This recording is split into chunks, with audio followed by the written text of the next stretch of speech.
In the pantheon of modern boxing, two names stand as pillars of excellence: Saul Canelo Alvarez and Terence "Bud" Crawford. They've conquered divisions, silenced critics, and rewritten records. But now, they stand at the precipice of a fight that could define the era. One born in the fire of Mexico's street gyms, the other sharpened in the crucible of Omaha's quiet discipline. It's not just a battle of belts, it's a battle of legacy. This is not hype. This is history in the making.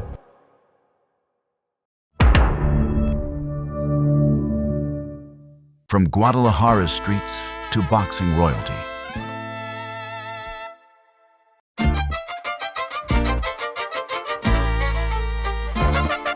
In the gritty, sun-baked outskirts of Guadalajara, a boy with flame-colored hair stepped into a boxing gym, not for glory, but for survival. Saul Canelo Alvarez wasn't born into privilege, he was born into pressure. In a world where fists spoke louder than words, he laced up gloves at 13, using boxing to protect himself from the chaos around him. What began as self-defense quickly revealed something deeper, a raw, unrelenting talent that couldn't be taught. By 15, while most kids his age were still in school, Canelo turned pro, a teenager fighting grown men in rings far from forgiving. He took beatings, delivered bruises, and learned fast. Each bout was a crucible, a test of grit and hunger. He didn't just rise, he erupted onto the scene, turning every fight into a message. From the backstreets of Jalisco to the blinding lights of Las Vegas, Canelo wasn't chasing greatness, he was forging it. Fans didn't just watch a fighter grow, they watched a legend being born. A redhead with a granite chin and golden hands. By the early 2000s and 10s, Canelo Alvarez was more than a rising star. He was a storm quietly building force. At just 20, he brutally knocked out veteran Carlos Baldemir.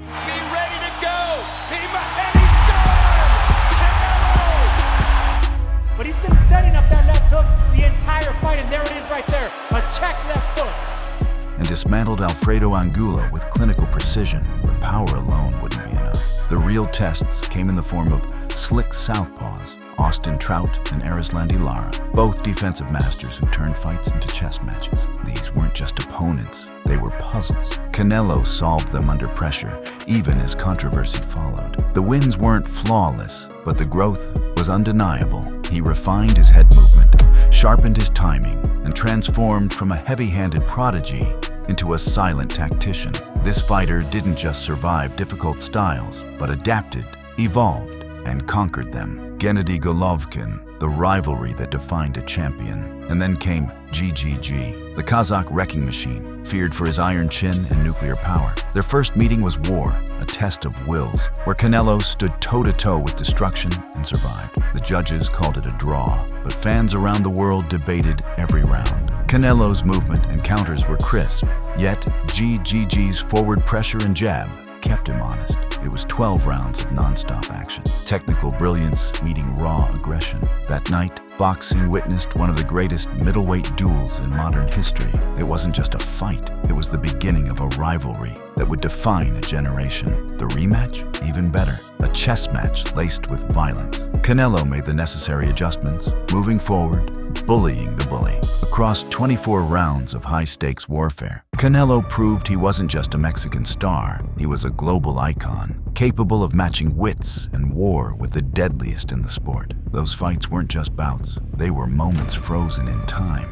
Power versus power, daring to be great. Canelo's ambition knows no weight class. He leapt to light a heavyweight to face Sergey Kovalev, a man known for his deadly jab and KO power. Many said it was suicide, but Canelo, patient and predatory, walked him down and unleashed a finishing right hand that echoed through the sport. Not even committing to it. Here it is. Kovalev's hurt. Kovalev's down. Kovalev's out. It's over. That fast. There's fifth gear. Canelo is the light heavyweight champion of the world. It wasn't just a win, it was a message. He didn't just want titles, he wanted greatness on his terms. From 154 to 175, he was chasing glory, not comfort. His punch wasn't just heavy, it was history-loaded. A knockout that left silence in its wake. The night the king was human again. But even legends stumble. When Canelo faced Dmitry Bivol, a larger, technically brilliant opponent, his power had little effect. Bivol-controlled range, dictated pace, and exposed Canelo's limitations at 175 pounds. It was a sobering night, one that proved even the mighty can bleed. Yet, in defeat, Canelo's stock didn't fall. He was applauded for daring to challenge the odds, a champion unafraid of risk. It was the kind of loss that burns, then builds. It reminded the world that Canelo, too, is mortal. But from that, mortality rose with renewed purpose. While Canelo faced giants and carved his name across weight classes, breaking champions and building a legacy with every war, one question began to echo louder with each victory. Who could truly test him? Who had the skill, the mind, and the firepower to crack the code of boxing's most complete fighter? The Silent Assassin from Omaha. Terence Crawford's story doesn't begin with lights, cameras, or noise. It begins in the shadows. Born in the quiet streets of Omaha, Nebraska, Bud wasn't molded by hype. He was sharpened by hardship. No flash, no theatrics, just ice in his veins and a gift for destruction. From his earliest fights, he moved like a ghost and struck like a sniper. Orthodox or southpaw, brawler or technician, Crawford could be whatever the moment demanded. He was a shapeshifter, a chess master in 8-ounce gloves, and while others talked their way into fights, he dismantled his way into greatness. Cold, methodical, and terrifyingly precise. The silence wasn't just his style, it was his warning. Capturing his first world title. Crawford's journey to greatness took flight in the lightweight division. He traveled to Scotland to challenge Ricky Burns and delivered a performance of total control. In enemy territory, Crawford used crisp combinations, footwork, and a high boxing IQ to secure his first world title. It wasn't just a win, it was a notice served to the boxing world. He had conquered a champion in his own backyard without breaking a sweat. The quiet man from Omaha had just made noise on a global stage. Tactical brilliance against Victor Postol. After moving to junior welterweight, Crawford set his sights on unification against the unbeaten Victor Postol, a taller fighter with a dangerous jab. Many expected a chess match. Instead, Crawford turned it into a masterclass, switching stances, slipping jabs, and dropping Postol with a precise left. He didn't just win, he made an elite opponent look basic. Crawford neutralized Postol's offense with surgical efficiency, controlling every second of the bout. Judges weren't just scoring rounds, they were witnessing a gap in class. It was the night Crawford stepped into the elite tier and refused to look back. Undisputed at 140, the Ndongo KO. With 2 belts in hand, Crawford aimed for all 4.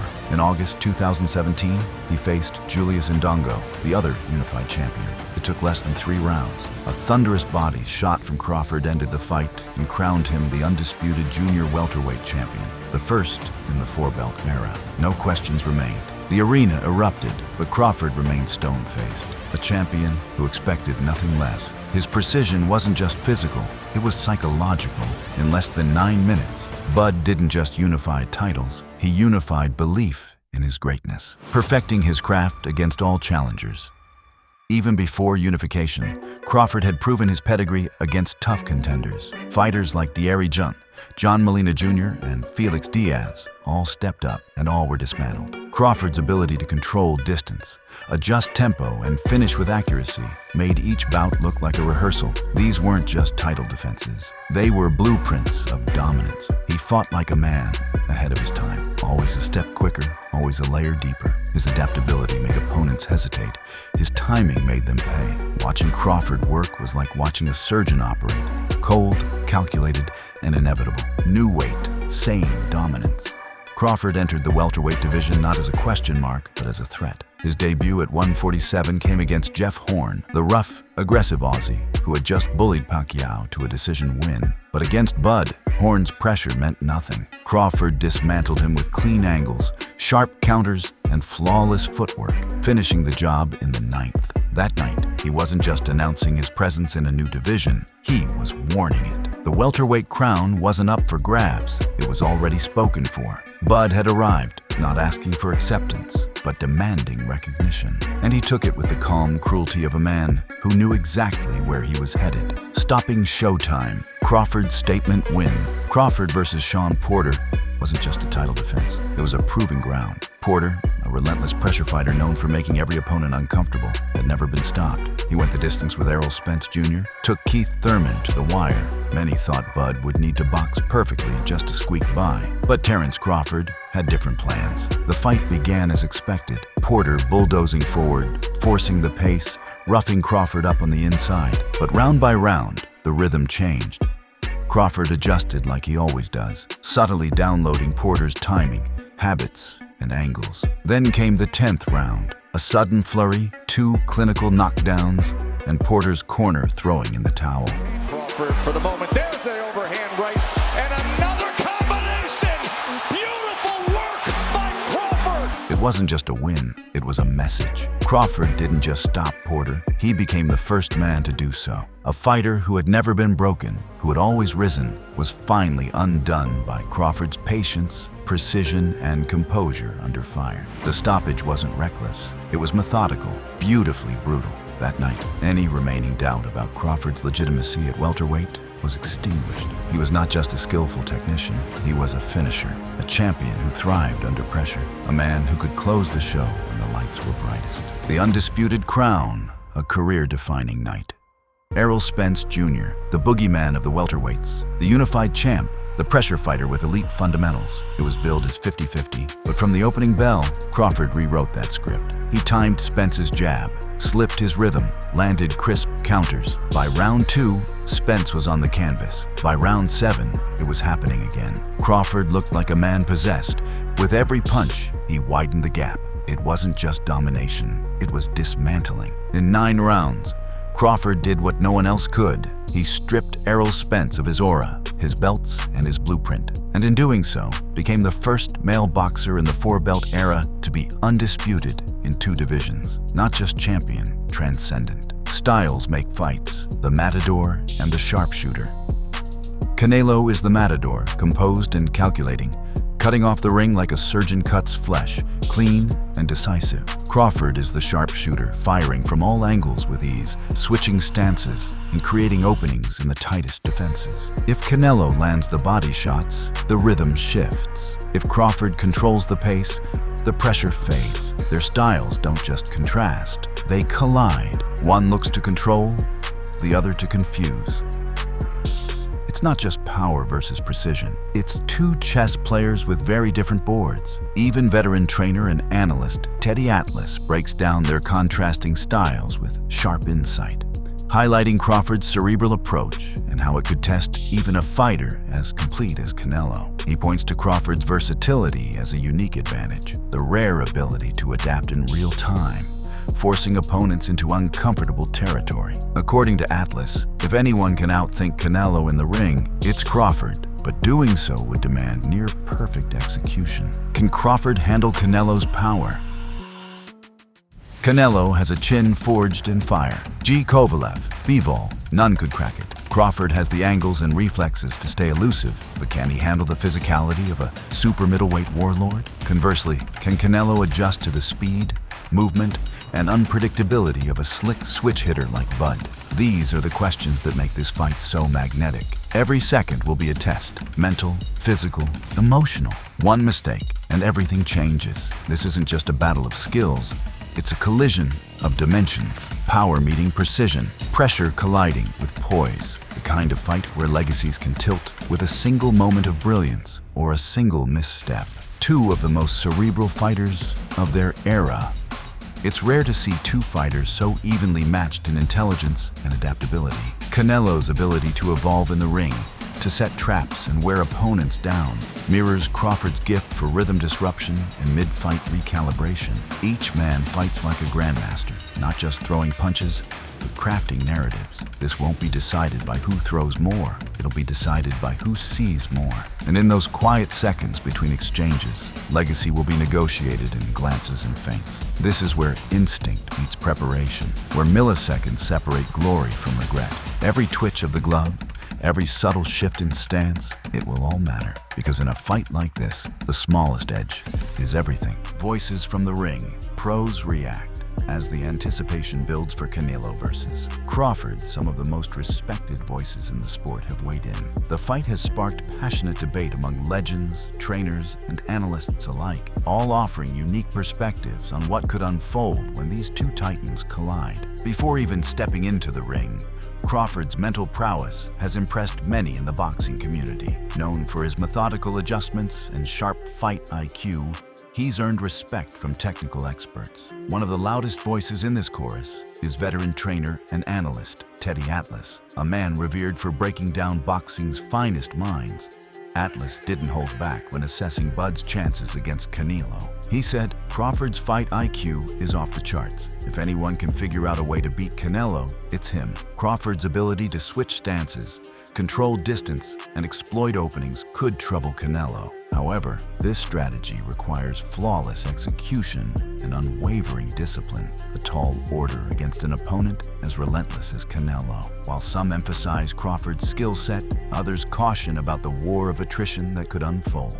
Robert Garcia, a veteran trainer with deep experience coaching champions, knows what late rounds can do to even the most talented fighters. In his eyes, this fight could start close, but gradually tilt toward Canelo's grinding style. He said, "I think Crawford is going to put up some really good rounds, maybe at least 5 or 6 rounds. Eventually, in the later rounds, Canelo starts catching him and breaking him down, but I do see Crawford putting up a good fight." Paulie Malignaggi, a former champion and one of boxing's sharpest analysts, initially questioned whether Crawford had the size to compete, but with time and deeper analysis, he acknowledged something else. Skill can trump size. In a fight that will come down to inches and instinct, Malignaggi leaned slightly toward Bud. He said, "At first, I thought Crawford might be too small. However, in the end, it will all come down to the skills of both. Where Crawford has a slight advantage, I think Crawford is a much more complete fighter than Canelo.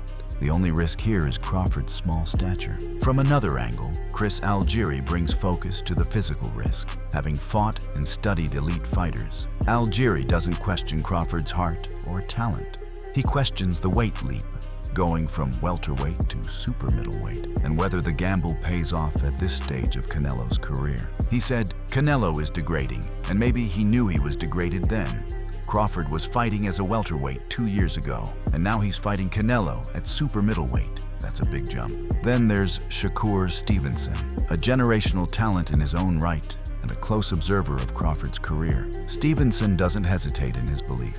To him, Bud is not only great, but possibly the only one capable of solving the Canelo puzzle. His words carry both reverence and conviction. He said, "I felt that Terence Crawford was the only guy that could beat Canelo with his style. I think Crawford is the greatest in that weight class." With every prediction, breakdown, and quote, the energy continues to mount. This isn't just a super fight. It's a summit of boxing's elite minds and bodies. Everyone's watching. Everyone's waiting.